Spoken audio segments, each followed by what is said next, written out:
అమూల్య విశ్వక్ వాళ్ళ ఇంటి బయట నుంచి రామరాజు డిశ్చార్జ్ అయ్యి ఇంటికి రావడం ఆ దృశ్యాన్ని మొత్తం చూసి చాలా బాధపడుతూ ఉంటుంది.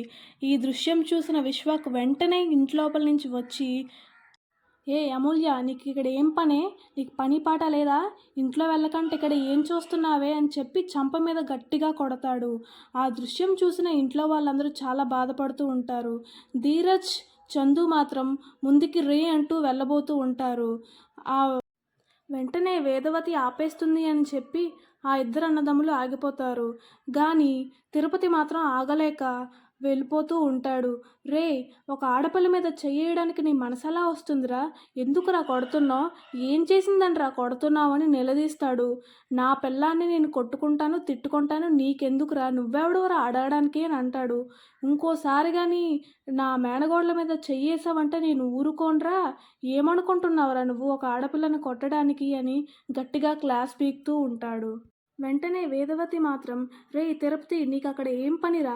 వాళ్ళ పెళ్ళాన్నాడు కొట్టుకుంటాడో తిట్టుకుంటాడో ఎవరో పక్కింటోడి కోసం నీకెందుకురా? నువ్వు ఇంట్లోకి రా, మనకి సంబంధం లేని వాళ్ళ కోసం నువ్వెందుకు వెళ్ళావురా అని తిడుతూ ఉంటుంది. ఈలోపు ఇంకా తిరుపతి మాత్రం వార్నింగ్ అయితే ఇస్తాడు. నువ్వు కానీ ఇంకోసారి మా మేనగోడల మీద చెయ్యేసావని తెలిసిందో నేను మాత్రం నిన్ను బ్రతకనివ్వనురా అని గట్టి వార్నింగే ఇస్తాడు. ఆ తర్వాత అందరూ ఇంట్లోకి వెళ్ళిపోతారు. కొరియర్ అబ్బాయి వస్తాడు ఇంటికి. వచ్చి ప్రేమను పిలుస్తాడు. ప్రేమ అంటే మీరేనా? మీకేదో కొరియర్ వచ్చిందని అంటాడు. నాకేటొచ్చిందబ్బా అని తీసుకొని చూస్తూ ఉంటుంది. ప్రేమ అయితే లెటర్ ఓపెన్ చేస్తుంది. లెటర్ ఓపెన్ చేసి చూసిన ప్రేమ అయితే చాలా ఆనందపడిపోతూ ఉంటుంది. నాకైతే ఎస్ఐ ఎగ్జామినేషన్ హాల్ టికెట్ అయితే వచ్చింది. కానీ ఈ విషయాన్ని నేను ఇంట్లో వాళ్ళతో ఎలా షేర్ చేసుకోవాలి అని చాలా ఆనందంగా ఉంటుంది. కానీ అంతలోనే ఇంట్లో జరిగినదంతా గుర్తొస్తూ ఉంటుంది. అయ్యో, ఈ టైంలోనే కదా మావయ్యకి ఇలా అయ్యింది. ఇంట్లో వాళ్ళతో ఎలా షేర్ చేసుకోవాలి ఈ విషయం అని చాలా ఆలోచిస్తూ బాధపడుతూ ఉంటుంది. ఇంతలోనే అక్కడికి వల్లి వస్తుంది. వల్లి వచ్చి, ప్రేమ ప్రేమ నీకేం లెటర్ వచ్చింది ఏంటి అని క్వశ్చన్లు అడుగుతూ ఉంటుంది. అయినా మీ కన్నారింటి వాళ్ళు ఇంటెదురుగానే ఉన్నారు, నువ్వు అత్తారింట్లోనే ఉంటున్నావు, నీకు ఇంకెవరు లెటర్ రాస్తారు? మీ ఆయన కూడా ఇక్కడే ఉంటున్నాడు, అయినా సరే నీకు లెటర్ ఎవరు రాసుంటారు ఏంటి అని క్వశ్చన్లు వేస్తూ ఉంటుంది. ఇంతలో నర్మదా ఎంటర్ అవుతుంది. వల్లి అక్కాయ్, నీకు ఇక్కడ ఏం పని? మళ్ళీ ఏం అడుగుతున్నావు? అసలు నీకు ఏం అవసరం అని ఇలా ప్రతిదీ అడగడానికి?